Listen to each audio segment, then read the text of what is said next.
All right, I'll call the select board meeting of April 17th to order at 6:30. If you join me in doing the Pledge of Allegiance. I'm here, Barry. Thank you. Okay. I pledge allegiance to the flag of the United States of America, and to the republic for which it stands, one nation, under God, indivisible, with liberty and justice for all. All right. Welcome everybody. I wanted to say thanks to the, I think it was the 3 J's last time. Stood in, got everything done here, Jeff, Jack, and Jonathan, so we got 5 tonight, that's perfect. And just wanted to see if anyone would make a motion to amend the agenda to add the 2023 Certificate of Compliance for Town Roads and Bridge Standards to the Town Manager's Report as item E. So moved. Second. All right, all in favor? Aye. All right, thank you. We'll add that as E, and we go to the warrants. We can start with Jonathan, please. Okay, I have the general fund warrants dated April 12, 2023, and the amount of $73,383.85. The only big item on here is AmCare Medical for almost $39,000. I'll make a motion that we approve this warrant. Second. All in favor? Aye. Aye. All right, thank you.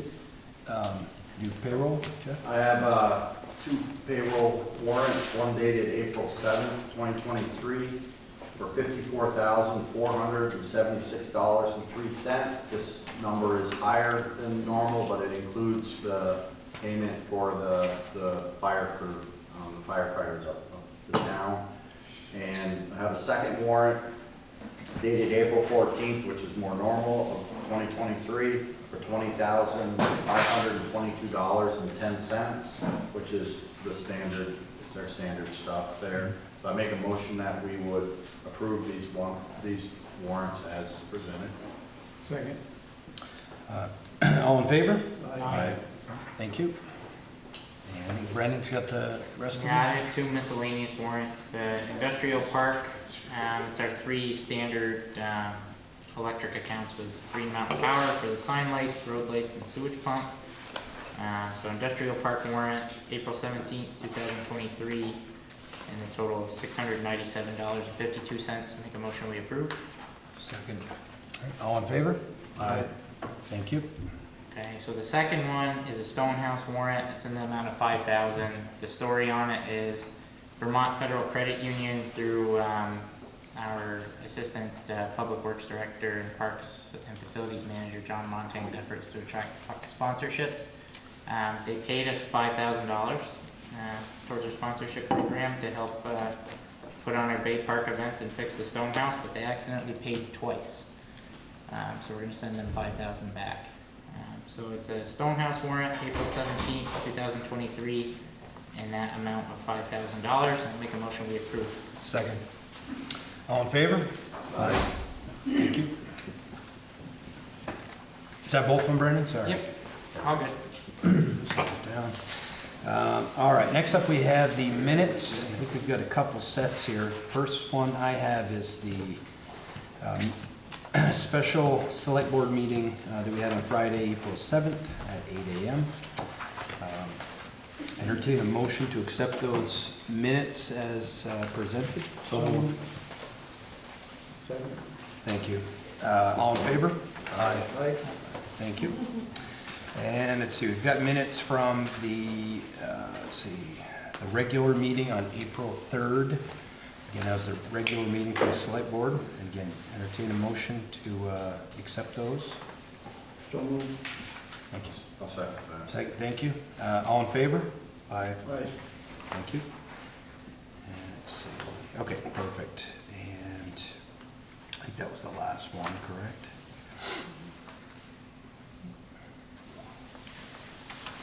Just double checking. There we go. Okay, perfect. And next up, we do have public comment. Anyone like to make a public comment? Yep, please. And just because I watched the last meeting because I missed it, so get, if you would, and again, just state your name and town of residence. Hi, Ann Pomeroy, St. Albans Town. Thank you. A couple things. I guess, from my understanding, the sheriff's going to be addressing some vehicular issues that are happening down here at the bay since the weather's become warm, so I won't even go over that with you guys yet. Just that it's a racetrack again, same problems. The other thing is I was wondering if there was any way that the town could do some sort of a noise ordinance like the city does with their vehicles. We get vehicles screaming up the road between the corner here, near the store, up Lake Road, and on all the other two directions as well. I mean, literally screaming up the road. These cars are extremely loud. I can't even believe the vehicles are even legal, but that's not my call on it. I'm just complaining to you guys that there needs to be something done about the noise that is going on with these vehicles. If there's anything you guys can do, such as an ordinance. So is it not, you're not talking about tire squealing, you're talking I'm about talking like a tire modified? squealing, modified. It's extremely loud. Brian, you mind if I? Please, Brian. Sheriff, not to put you on the hot seat, are there any existing statutes or that someone could be cited under for doing that kind of activity? Absolutely. Any modifications that they make to their exhaust systems, if they're out of compliance with there's laws that regulate how the mufflers are supposed to act on cars, things like that, they leak mufflers out, leak kind of like motors, things like that. Those are things we can deal with. We can certainly turn them on to the Department of Motor Vehicles. They have an enforcement unit that's really aggressive with those kinds of things. There's some nuances to those laws that we're just not experts on, but we can certainly bring that to the table and have conversations with them about specific violators. Well, Spilling tires are a violation of law. We can deal with that. I Yep. mean, we have a couple specific trucks that I know go by every day. We've got the motorcycles that go by every day, and they just scream up the road. I mean, it's not something that you hear just where I live. You hear them still way up past the farm. Wow. And that's a problem we've always had, right? I mean, Harleys are allowed to We've had produce that at a noise problem, level that. but there needs to be something done. Drivers So let us know, they don't right? need to So go. one of the things I always encourage is public participation. We receive a number of Oh, yeah. complaints about speed. Mhm. Get us vehicles, get us registration numbers, get us makes, models, colors. Oh, You know, so motorcycles, they're what they're wearing, where they're well. going, where the problem areas are, and we can absolutely address those issues. You all are gonna be our best eyes and ears. We've got 2 people on during the day, 2 people on during the night. There's thousands of residents, Let us know. We're very happy to come address those issues.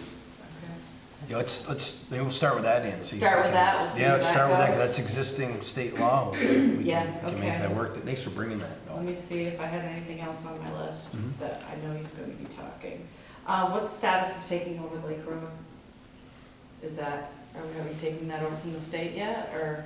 They've been putting money in the transportation bill and an authorization to allow V-Trans to use that to negotiate with us.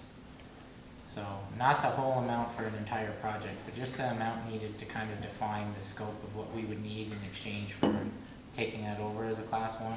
Mm-hmm. It's been probably the most mundane, just dragged out negotiation I've ever been a part of. Mm-hmm. So Would we're not no closer recommend it. than we were before? Yeah, but I mean, we had like Mike McCarthy, not to put him on the hot seat either, but he was the chair of House Transportation for a good couple of years, if I'm recollecting that right. And we just didn't get it through even with that help. There are people at AOT or V-Trans that want nothing more than to not have to turn around at Black Bridge and drive all the way back up the hill. And for what they would pay us to maintain the road and the agreement that they've offered to pave it every 20 years at a minimum, it's almost attractive enough. But we want stormwater projects done on that road. Anything that's impaired needs to be brought up to spec. And we have 2 really impaired intersections in the Bay Area that need to be dealt with, and we want state money to do it if we're going to take over responsibility of that road. And that's not been a non-starter for V-Trans. They just have to go through this really lengthy process with the legislature to get authorized and get a little money in the transportation bill for scoping it, and then they come back with a proposal and an agreement in hand, and then we have to get the legislature to fund that. So in absence of that, there's nothing we can do about speed limit down here. We couldn't reduce it to 25 because it's a state road. We can't put speed bumps down because it's a state road. Right. But yet we have pedestrian issues. There had to have been 200 people standing at that creamy stand last night. I bet. So it was pretty busy. Yeah, I know the manager in the prior select board 6-7 years ago spent a lot of money and fought through several brick walls to be able to just put that crosswalk into the creamy Mhm. stand. Yeah. You know, But, okay, we'll Mhm. address the rest of the issues with the sheriff and so. Thank you. Anyone else like to make a public comment? Sure. Yep, come on up. Please just state your name and town residence for the Zoom here. I'm Brad Jackson, I live in St. Albans Town, live on Gricebrook. And Brendan mentioned long negotiations, and we were here last fall, and we were Yep. talking about maybe what are the options with the town coming in to take over the road. And there were some to-dos that were happening since then, and we haven't been back since, like, I think it was October meeting that we came in, maybe September. But I just wonder where are we at, what are the next steps, what can we do to promote this going Yeah. forward? Yeah, I'm glad you brought that up. Just the other day I was thinking about that again because we haven't had an update publicly, but I know Al's been really taking the lead on it, so I'd love for you to fill us in. I sent an extended note to Vermont Resource Board and asked them to call me or to call somebody at Gricebrook, and I've not heard again anything from them. So my next step would be to go to the manager of the department. Of the state? Yes. And what are you looking for from them? Well, we filed a complaint for a violation of Act 250 on the road. Okay. And we're asking them to force the issue to have the road repaired so that if the owner of the road wants to turn it over to the town and it's acceptable to town standards, the select board then has that opportunity. But right now, it's in such bad shape, this town will not accept it, and the people at Gricebrook are stuck with bouncing to their homes. For sure. So that's the only thing that we've got in the works right now is we're working with the state. Yes. Okay. Thank you. Any other public comments? All right, we'll move on to, if I could entertain a motion from somebody to recess briefly as the select board and open up as the liquor control board, so we can take care of a few more certificates. Thank you. Anyone a second? Second. Thank you. All in favor? Aye. Aye, perfect. All right, now the liquor board, liquor control board. So, and I've got a full list. I'll read these. I know we normally ask you just to make sure that any violations that you were aware of on any of these. No violation. Okay, I'll look through them. I didn't recognize any. All right, I'll read the name and then we can make a motion to pass these here. First one is Colonial Mart with a second-class license. Colonial Mart with a tobacco license. Colonial Mart with a tobacco substitute license. The VFW with a first-class club license. VFW with a third-class club license. The American Legion, I'm going to shorten these just a little bit here. American Legion with 3 of them, first-class license, third-class license, and an outside consumption permit. New England Cannabis with a tobacco substitute license. Burton Island with a second-class license. St. Albans Diner with a first-class license. The Elks Club with 3 licenses, first class, third class, and outside consumption permit. Mill River Brewing with 2 of them, first class license, third class license, and then Mill River Brewing Tap House, first class license and an outside consumption permit. So again, I'll entertain a motion to pass those? Is it to accept the approve? There we go. There we go. Thank you. So moved. Approve those. And second? Second. All right, all in favor? Aye. Thank you. You have a sign? No. Sign them after, there's a lot of them. You don't have Okay, to well- sign it anymore, I can use the minutes. Once Jen's done Okay, the that'll- minutes, I clip the minutes to them, and then I log into the portal, the And then Vermont put it- Liquor Control Board portal, and approve them for you. Perfect, thank you, Anna. You're welcome. So, can entertain a motion to conclude as a liquor control board and resume as the select board? So moved. Thank you. All in favor? Aye, all right, thank you. And so we're off to town manager's report with a couple of items, and I'll turn it over to Carrie. Thank you. So the first item is pretty short, but very important. I want to introduce you to our new administrative assistant, Kim Kissinger. Hi. This is Kim. She's one of the friendly faces that will greet you as you come into the town hall, help you work through who you want to see, where you have to go, if it's just a form or just picking up permits, which is going to be getting very, very busy because everyone is starting to build big and small stuff now. So welcome, Kim. We're happy to have her. Welcome, Kim. Did you want to make a speech? Yes. Is that the microphone? Yeah. No? Thank you. Welcome. Welcome, Kim. Yeah, and that's it. Yep. No speech required. We're Perfect. just kind of kidding. But she is a friendly face when you walk into the building. Mhm. Yep. And it meets a major demand that we have for either the town clerk's office or the planning and zoning to be available to people quickly. So thank you. Welcome again. Thank you.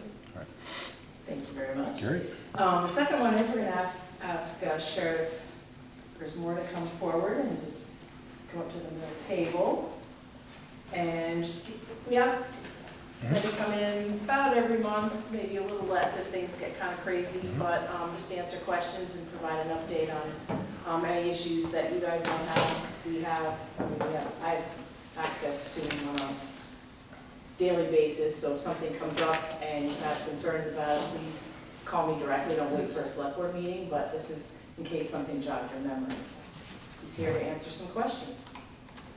Welcome, Sheriff. Thank you.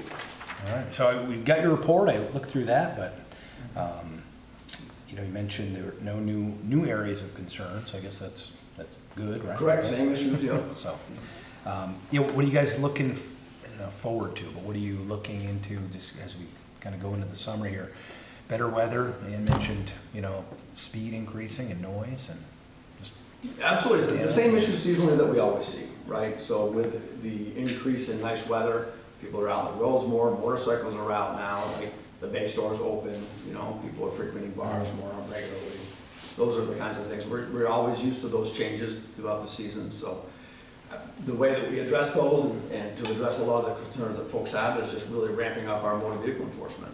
You know, I mean, there's no other way to go around it. We increase our aggressiveness on the roads. We try to leverage governor's highway safety money so that we can do some focused details, some focused patrols in the areas of problem. But like I said earlier, you know, we really rely on all of the folks in the community to let us know where the hot spots are, you know, and we'll commit some time to those areas to change the behaviors. We've received complaints on the far end of Kellogg Road by that Pike Drive, and we've spent a bunch of time out there, and we'll continue to. One of the big things is that we've got to be continuous. We can't just show up in a couple of days and expect the behavior to change, so we're committed to making sure that we frequent those areas. Certainly a high traffic area. Same thing, kind of speed and. Speed issues, yeah. The most of the complaints that we hear about is speed. Yep. Yep, of course. What's, it may be a question for Carrie or yourself, but with those things, what is the best way to let you know about it? Go through the town manager or just come back to your office? Funnel them all through Carrie, because we might already be working on some areas, so it eliminates redundancy. And then, you know, Carrie can help kind of hone that, and we're gonna complain about their speeding on Kellogg Road. Well, where on Kellogg Road? When are the times that we see those, you know, and then sometimes there's particular players, you know, like we've had issues on McQuam Shore in the past, where we've identified a couple of the players and we go have conversations, you know, and give them at least a chance to understand that we're gonna be, you know, monitoring their behaviors and see if they'll change, and sometimes it's worked, you know, sometimes we've been able to address it that way, but sometimes we need some more punitive, and we're certainly willing to do that. Yep. Sure. So the best solution, like, for this lady is to get you some license plate numbers and vehicle descriptions where you could visit with these folks? Absolutely, all of that intel helps. Times of day, you know, vehicles, again, if they're frequent people that are doing these kinds of behaviors, then we'll go to their houses and have those conversations with them. If they're kids, we'll talk to their parents. It's a hot spot down at the bay Yep. between Yep, we know it is. the Yep. store and the Boys Knoll Farm. That tends to always be a racetrack. As soon as they come around the corner, they hit it and they go. Yep. We know. Yep. And it's mid-morning, it's early afternoon, evening. That's when it happens the most. I mean, it's all day. Right. Yeah, we'll Because see it's a traffic summer increase too. community. We'll see it once the school gets out, right? We see those kind of, those spikes and so forth, but absolutely, we'll be out in our best ability to address those issues, but let us know, please let Carrie know, and she can funnel those up to us, and that's the best way for us to address it. We want to be intelligent about how we apply our resources, and you all can help us do that. Any other questions from anybody? Yep, good here. Mr. Bray? Is there, does the sheriff have a presence out on the lake for enforcement of the boarding rules, or is that left to? We don't, the state police handle that. That's all state police? All state police, that's correct, yeah. The other question I have is that I think it was the last meeting, Jack read that the town had received some money for the opioid settlement, and I didn't know if the sheriff would have, your department would have anything to do with how that money gets spent. I read that Burlington was looking to give some, I don't know what the thing is called, I always call it an EpiPen, but it's something that you. Narcan? Narcan, Yeah. That they were giving it to the police department, the EMT, fire department, for responses, so they'd have it on hand. That's what they were using the money for. I didn't know if there was any discussion here that we would be doing anything like that with that money, or is there a plan for how that money would get spent yet?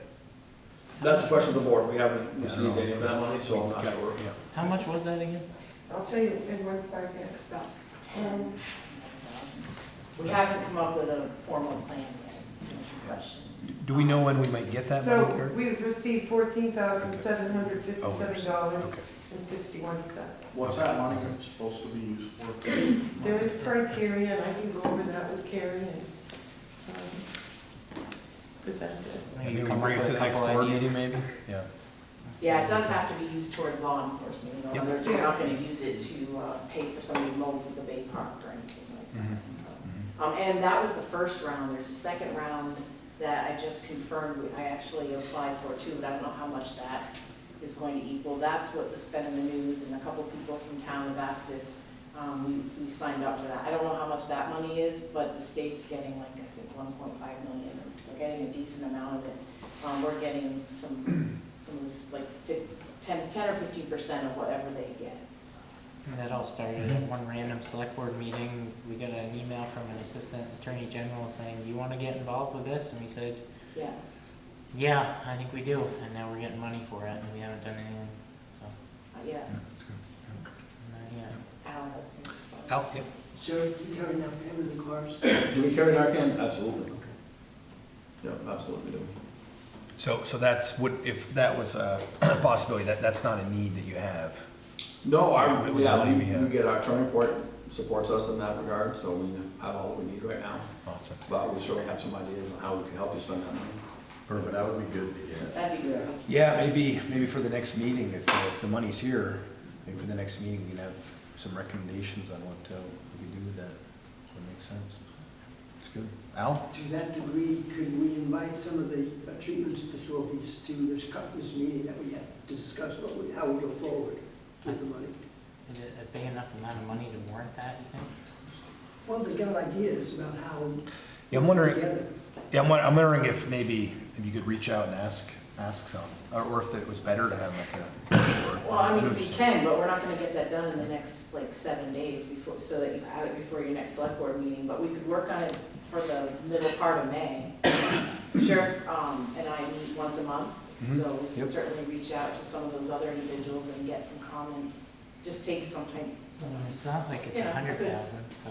So, I mean, that money is for enforcement though, right? It's not. I gotta reread that. not This is a necessarily, federal so. program. There was a class action lawsuit that every communication is about 8 pages long. So I don't remember all the criteria, but it was supposed to be used to combat the opioid issues, so. Mhm.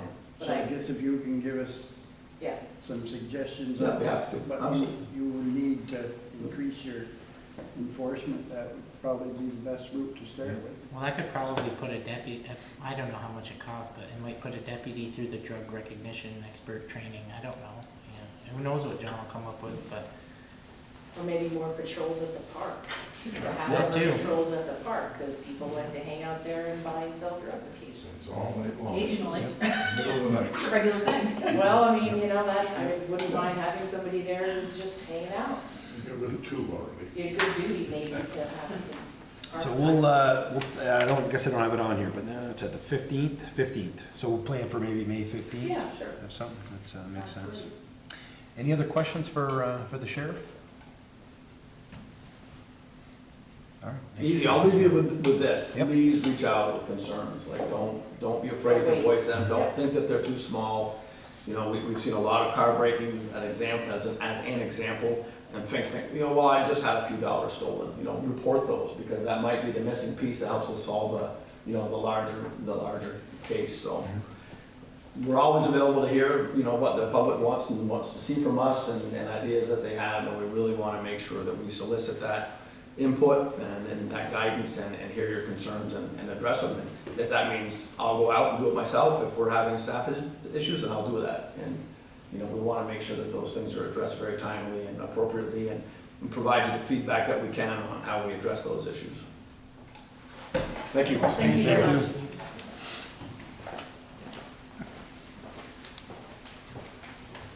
All right, so the next update we have comes from the superintendent of the Northwest Correctional Facility, Greg Kalis here, come forward. Kim. Yeah, you can go. You don't, I mean, if you'd like to stay, you can, but you do not have to. You have to go to other meetings. Good evening. Good evening, Greg. Welcome. Thank you. So my understanding is, talking with Carrie, is that these are things that used to happen more routinely back years ago, and since I've been on the board, we haven't been visited by the correctional facility. COVID kind of killed us, I think, there So that for a was minute. kind of the impetus. But pre-COVID, yeah, we were 2-3 times a year probably checking in, and I mean, I'm available anytime. If something's going on, you have questions, I'll come over at any point. But yeah, we just try to do a regular kind of visit and check in, and I do send Carrie reports. Well, we kind of moved it around how often. I don't know what we're at right now. Every few months, I guess, we do a report, which I can always modify too. So if you guys are looking for particular information or whatever, you know, let Carrie know, and I'll put together whatever you'd like. So. Could you just give them like the thumbnail approach to like how many people do you have there been any serious incidents? Sure. Staffing, stuff like Yeah. that. Okay. We have 247 beds. Our head count's been averaging around a little under 200. We have one unit closed. We closed it for staffing purposes and just because we had the beds in the system. So I could support that unit if the department decides we need those beds back. So right now I have a 25-person unit closed. That's in my treatment unit, our sex offender treatment unit. When the court slowed down for COVID, we saw less intake of those folks, so that made the most sense to me to downsize the beds. We're about 50-50 a detention facility and a sentence facility. So half our people are pretrial, and roughly, and the other half are post-trial, and either they're transitioning somewhere. They're either going into programming, or they're getting ready to release, or they're kind of new in the system, and we're bringing them in and before we ship them off to another facility. But it does make us fairly transient as far as, you know, the offender population. We're the federal holding station for Vermont. So we have the majority of the U.S. Marshal inmates there. I usually average 50 to 55 federal inmates, and it varies a lot just depending on what the feds are up to this month, you know.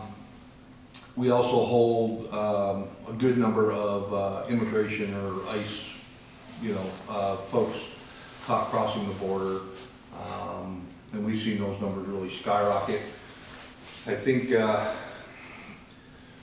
should have looked up the numbers off the top of my head, but we were averaging 20 to 30 a month.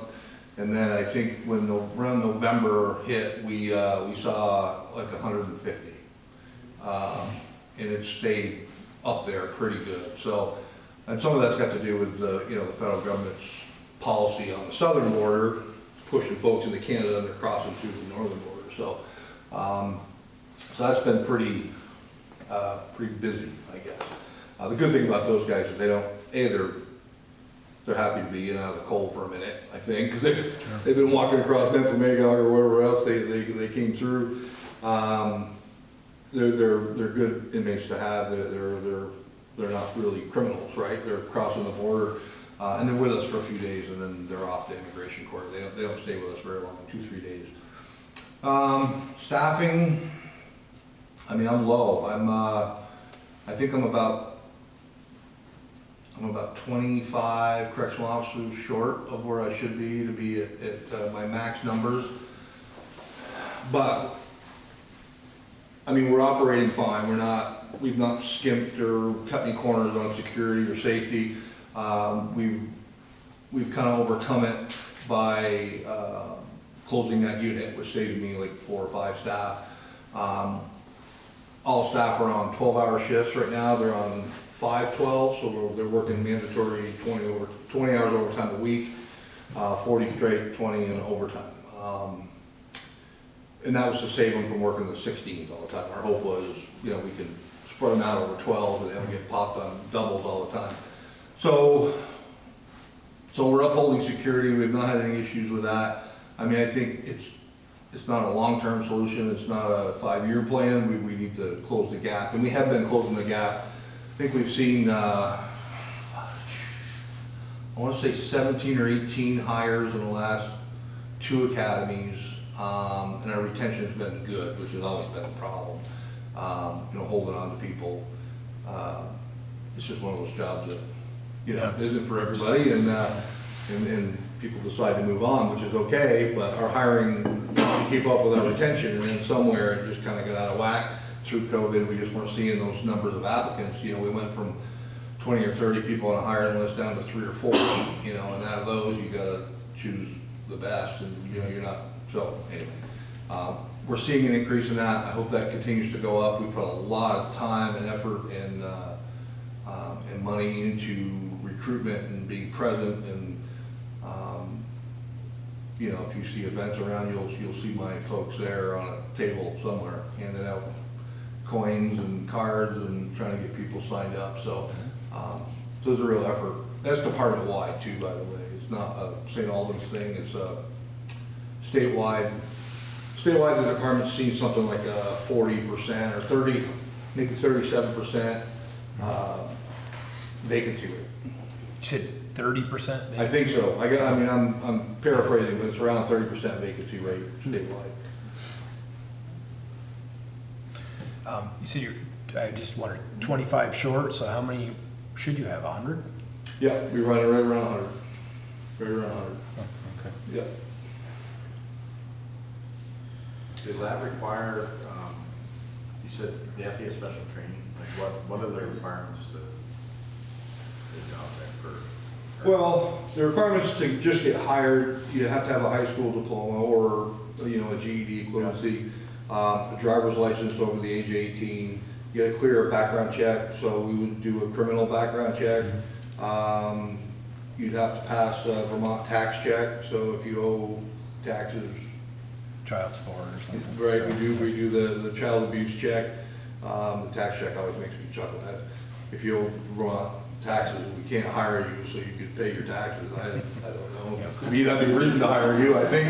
And I keep saying, listen, if we owe taxes, then send them here, and I'll give them a job and they can pay us back. But it seems to work the other way. But yeah, so that's what gets them in the door. Yeah. And then we send them to the academy where we train them in, it's a 6-week academy, train them in everything they need to know and probably a bunch of stuff they don't. So it's not an overwhelming barrier. It's neat. Yeah, I mean, it's an entry-level job, and frankly, the pay right now is fantastic. And the department is really, I mean, we start people out at $20 an hour, but that's just your base. And then once you figure in differentials and, you know, you're adding something like $5 or $6 an hour to that, just based on differentials and other perks that the department's pushed in. So you could be an 18-year-old kid coming out of high school making $25, $26, $27 an hour with full benefits, with the state benefits. So it's not a bad gig. If you know anybody, send them my way. Drug test? No drug test. No drug test. Not yet. They talk about it every year, but no, not yet. What if they only speak Spanish? Oh, we'll take them. You get it, you say you get it through 150 through. We'll take them. Do you speak Spanish? Speak English. You speak Spanish? Do I speak Spanish? Yeah, I didn't know. No, my suggestion is that when you talk about the, you know, talking about people come through from the border, Yep, they're looking for work. yep. Citizen. Well, they've got to be legal to work in the United States. Most of those guys are not. You didn't mention that at first, There's yeah. all kinds of exceptions for everybody else. Well, I wouldn't disagree with it, but it's not an exception I can make necessarily. I know. Yeah, no, I do understand. Yep. But if you know somebody that speaks Spanish, send them down, I'll put them to work, that's for sure. That's for sure. Any other questions for Mr. Hale? Jay? What's your thoughts on this juvenile thing the state was talking about, putting here, can you say? Well, most of that's above my pay grade, but, you know, I mean, overall, I think the department's kind of, we're indifferent really kind of depending on where they would want to put it. That's really our issue. The sites they've looked at, I can't have them on my perimeter. I can't have, you know, the extra traffic going around my fences. That creates a security risk for everybody, right? That's what I asked. Yeah, I think one of the sites is the one out by the road. It doesn't hinder or bother me whatsoever.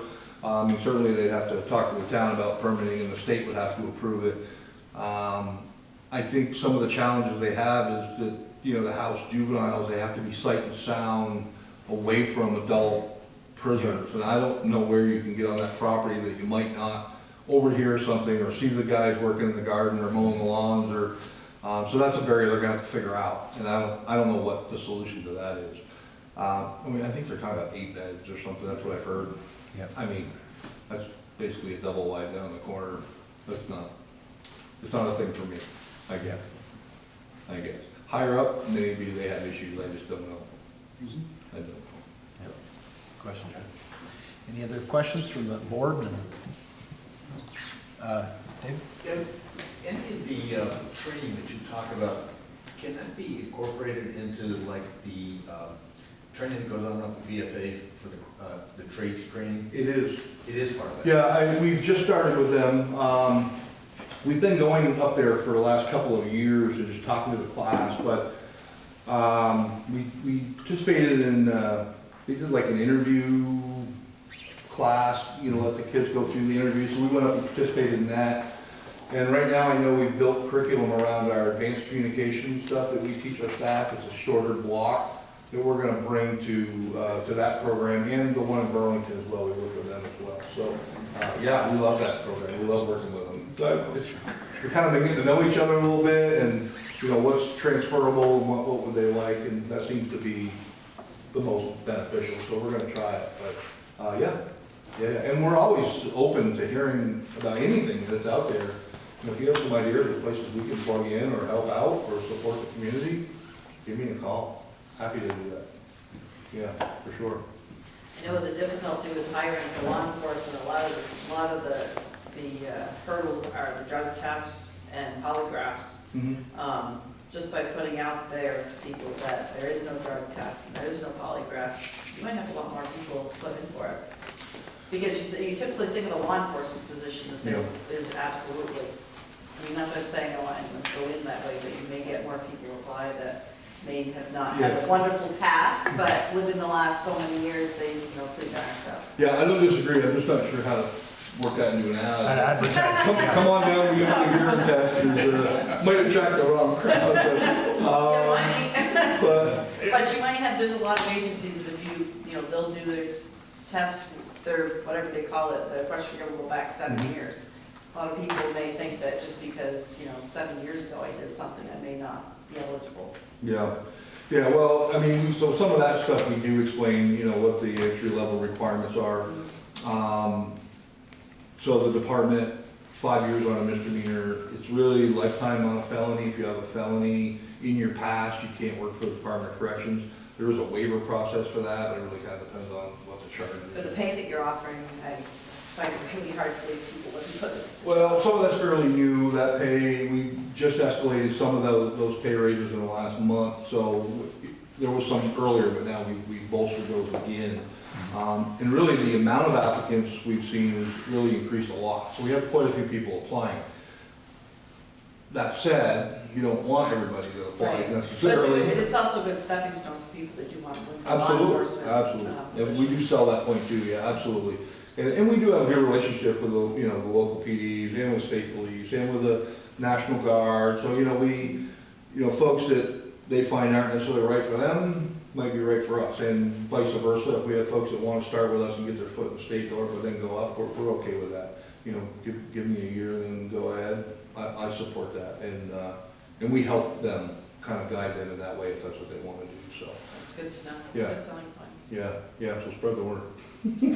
We're looking. Al, what do we got? Do you still have the drone go in? No, my drone got wet and died, so, we do have another one, in the state that we fool with once in a while, but, it got to the point where it was only practical for us if we had an emergency on the fence or something to get it out. We were trying to find a way to really incorporate it in kind of our daily security. And it just took, there was just too much that came with it, right? A lot of charging, and then I gotta find the body to fly it and watch it. And we still have it down there, but it got wet and now I can't get parts for it. So I'm kind of dead in the water at the moment. But we are exploring some different ways to do security on our perimeter. So I think the drone question will come up again with my boss as we have those discussions. Not necessarily to eliminate what we have, but to kind of supplement it or support it or make it a little better. So I think it'll come back around. And we have a new commissioner who's he's a little tech savvy and likes, wants to have those discussions about upgrading our ability through technology. So I think it'll get traction again. I think, yeah. That was exciting. Never know. Any other last questions for Mr. Hale? Thank you. Hopefully we'll see you. Thank you. Anytime. I'm always available. Carrie knows where I am. I don't go far. Thank you for coming in. No, my pleasure. Thank you. Which place? Here or there? What? Hopefully here. Absolutely. For the record, that's the first time I met Mr. Hale. That's what you're saying. All right, Carrie? so the next item on the agenda was the Habitat for Pollinators, Be the Change movement. I met his name actually at a Rotary meeting. Mike Kierna, I think his name is. He full-time is a doctor at Porter in Middlebury, but came to our Rotary Club to explain that a few years ago, he began asking municipalities specifically if they convert areas of lawn, not necessarily our front lawn, but smaller pieces of land that the municipality right now might have to mow and care for, and turn it into wildflowers to enhance different kinds of bees to come back. Some are going extinct. He gave like a 20-minute presentation that I'm sure I will not do justice, but the information is on the website, and Be the Change. They do a lot of work. They get donations to run the program, so they then prepare the ground a couple years just to get rid of the weeds. Farmers know all this, but for the rest of us. Then they plant a bunch of different seeds to try to get those pollinators back, and they've done this long enough that they're seeing significant increase in some of the more difficult to locate bees. So it's low cost, no cost to the town, and I was just kind of bringing it to your attention, one, because I thought it would be a great low-cost, high-impact project that we could participate in, and was looking for your support to do it somewhere in the town. I thought maybe Dave Allerton and John could kind of scope out a few spots. The first thing that came to my mind was our DPW area. We mow a pretty decent amount of lawn over there that we don't really have to have. And I wouldn't mind driving by and seeing wildflowers there instead. So it doesn't look messy, it just looks like wildflowers. He showed us a place in Middlebury that had previously been this kind of remote open field, and they still mow a little path so you can walk through it, but most of it is predominantly these wildflowers now. So, Carrie, is that for only public? right now, he's focusing on the public. They might also be willing to do private spots. He just set a goal that he wanted to get a pollinator spot in every municipality in the state, but I'm pretty sure, given his support for this project, he wouldn't object to other things. I don't know how backed up they are. If you, the USDA, NRCS, and the conservation districts, which are both up on across the road from BFA, that side street that goes down. The old post office. Stebbins. They have very specific money set aside for private citizens to do just that. But you either field wise or even small, the conservation districts, they have stuff for that. There's funding sources, and if someone has a desire to do that, there's money to get that done. I've got 5 acres that I've been trying to put to work. I've planted about 5,000 Christmas trees out there in my youth, but those days are gone. But I've still got quite a bit of open land over there, And our CS equip will. so that's the one right on, Well, The old post office. the old post office Down in the back, go in the back door and Farm Service Agency. okay. well, it's in the building with Farm Service, it's in back of them, in the back room, but they have, money and the technical assistance to get that done. Is her name there, or is that? Stebbins Street. Sarah LaRose, she's the, district conservationist, she can point you in the right direction. We got 25 hives on our farm that Mike Palmer, town resident, probably one of the biggest bee experts in the Northeast. He has them all over the town. And they're fascinating. The bees and just the flowers you have wild around the farm. I mean, locust trees and dandelions, and it's just amazing to watch. You know, they have flight lines, they're coming and going, and just don't walk through the flight line. But they come every couple of weeks and do the honey, and it amazes me. They come with they don't even wear the hat. They do the smoke, and they got short sleeves and shorts on, and they're in there working with those bees, and they don't seem to get stung. It's amazing to watch a yearly cycle of how they do things, and plus they get a case of honey every fall too. So.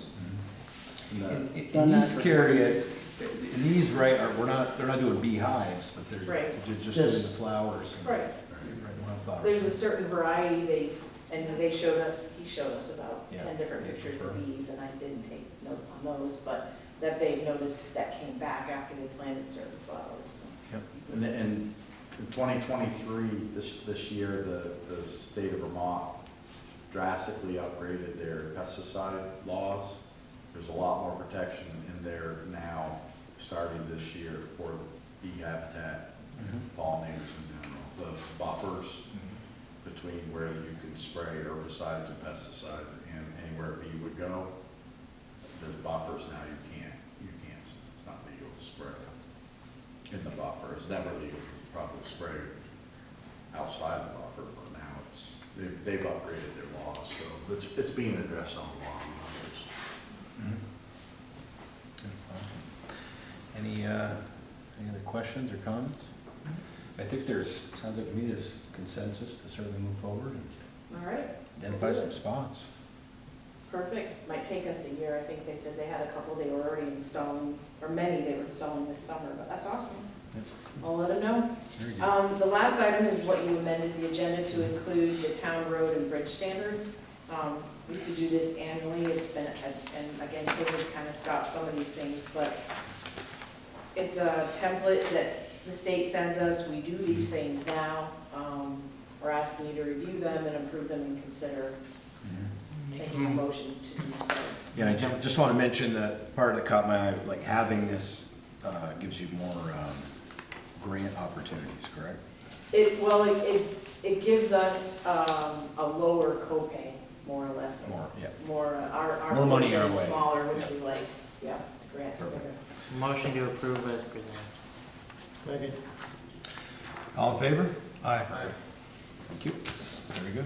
And that's the last item I have. under Sign that one financial after. report. All right, so, before we, well, let's see, go ahead, we got schedule, okay, we'll go to schedule next, and then I've got a few things to share too. Looks like our schedule, we've got, our next two select board meetings are Monday, May 1st, and Monday, May 15th at 6:30, just regular meetings. And then on Monday, May 8th, it sounds like it's the return of the volunteer dinner at the American Legion. For volunteers on committees, boards, Yep, commissions, exactly. and I know we pay you really, really well, but we also like to give you, where you don't have to cook. there we go. Well, Somebody They say does. we're not really volunteers because, hey, Yeah, we're paid. just really. Spouses are included too, right? Yes. we're gonna be hosting, Jeff, so Yeah, we're we'll gonna, talk about what you're gonna be wearing, so. as long as there's no camera. Perfect. There's no cameras. And we ask our volunteer fire department to come too. It's actually it's usually a fun time, good food, dairy centers, catering. I'm looking Small forward to it. token of appreciation. So before I get to other business from others, just wanted to share a few things. I think most people probably already heard, we announced that we did sign a contract with our next town manager. We sent that out today, and we had, I think, a very good process. We had a lot of people that applied. I think we interviewed several. We had several come, and we took a lot of time. And so Sean Atkins, who's originally from New England and did some he did college down in Florida, and did his master's in Virginia, and worked on some doctoral studies in Virginia also. And he worked, I think, for the city of Roanoke, and currently is the economic development director for the county of Patrick County in Virginia. So very, very excited to have him join us, and we'll see him around Town Hall starting in June. I don't know if there's anyone else would like to add? Or? Well, it's because he's got family up here in Underhill. that Yeah, good to he's mention looking to get closer to. Yeah, that's always a question when I hear someone moving from down south coming up here for the winter. So being the fact that he did grow up in Connecticut, then it sounds like his... He told Jeff and I that he was looking forward to being cold again. I wanted to smack him. Ask him in a year. Don't say that to me in March, man. Yeah. I'm not happy about that. Yeah, but No, he's a good normal, yeah. he seems to be a very good person. Pretty well grounded. Yeah. He's got a little bit skill above the set. rest. Yeah. We're really worried, we're gonna spend a lot of our time, I think, on implementing policies and investing in projects that help us attract and sustain good, positive growth in the commercial, industrial, and housing sectors of our town. And Sean's skill set should prove That's one of his specialties. that. Yeah, no, you give him okay, we need a childcare center, that's a priority, figure it out. He'll go figure that out, you know. Which he's done already. He's done that. He's done Tell him, that, we've got a bunch of land in an industrial park. Great, you know, okay, he'll dive right into that. We figure roughly 12 developable commercial industrial acres over at Public Works, with access to water, sewer, and rail. And I don't think we even realized how big of a deal the rail yard could be. Sean's already excited about it. I think He's got some ideas. he might have spent 3 or 4 days in town through the interview process, but I think he's already got a list.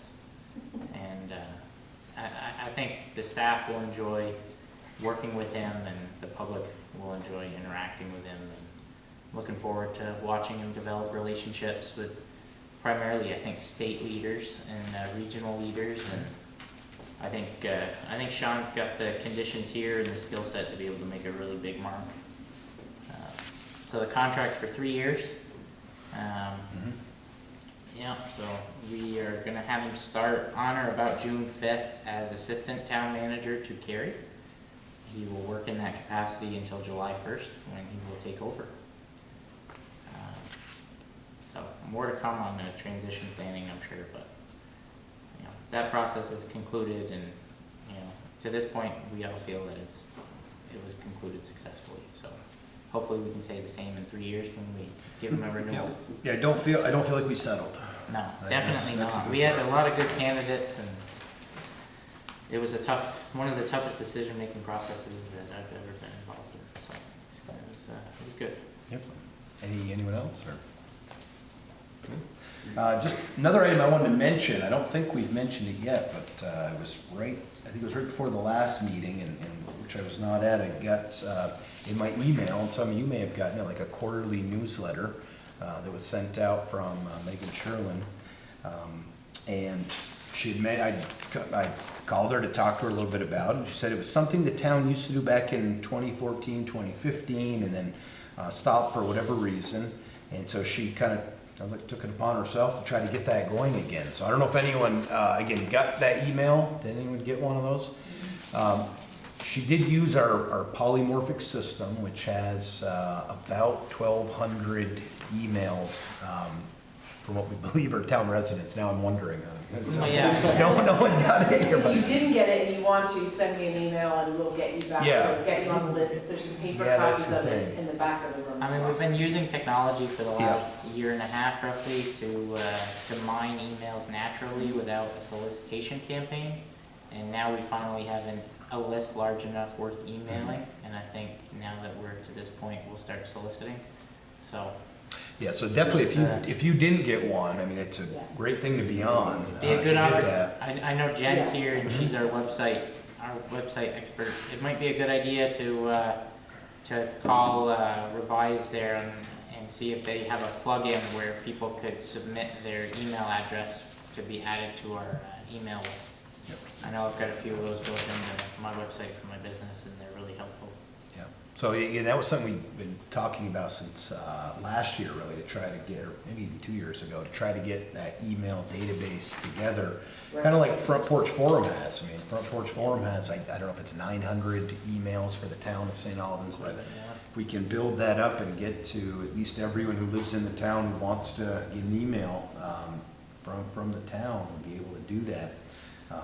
So anyway, that's a good start, good first one, and then she asked me too how we can make it better, so I offered some expertise. It can really be tough, though. I keep getting an email from a former select board member and planning commission member that I worked with 14 years ago.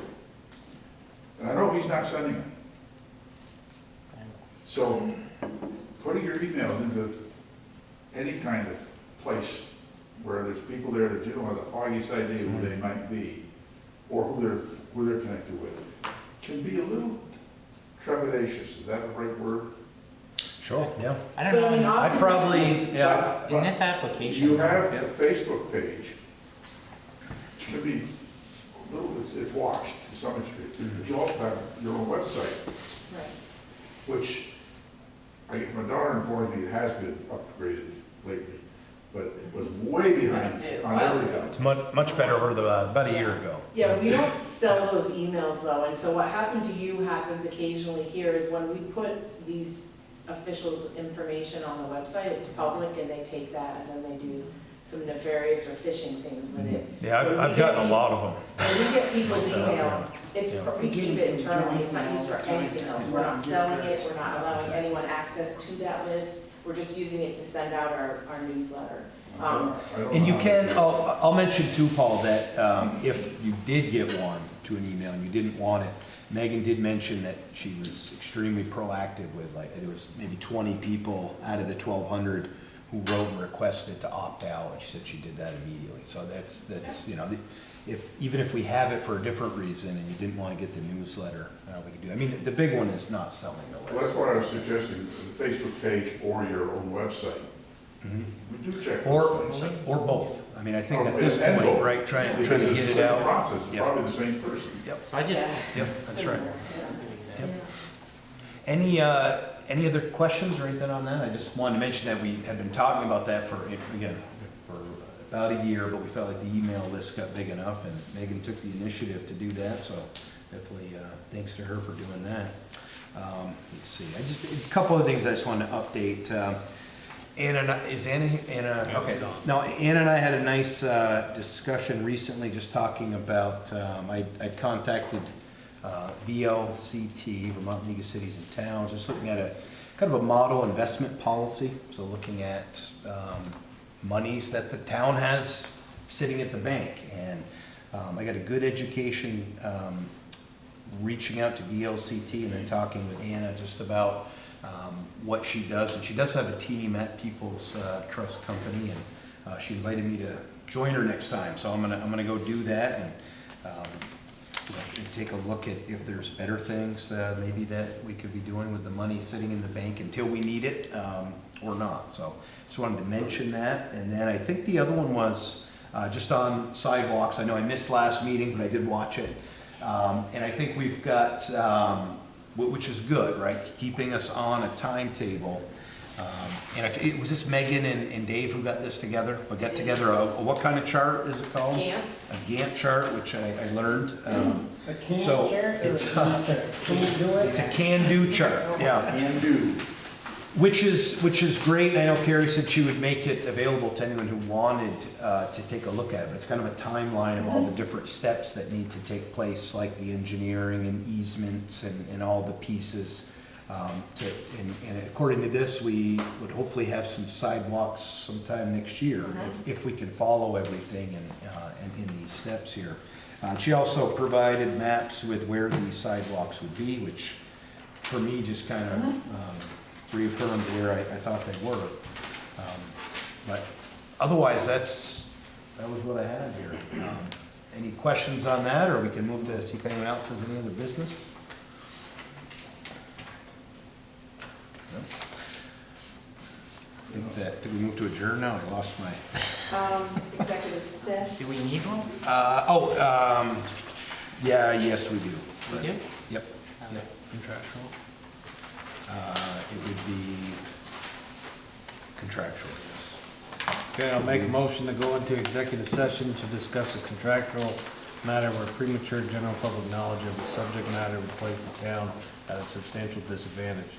It's further moved to enter executive session to discuss a contractual matter under the provisions of Title I, Section 313A1 of the Vermont statutes, and to invite the town manager, Carrie Johnson, and Al Vogel, interim director of operations. Second. Second, thank you. All in favor? Aye. And thank you. Hi guys, thank you. Hey, John. Thanks, Jen.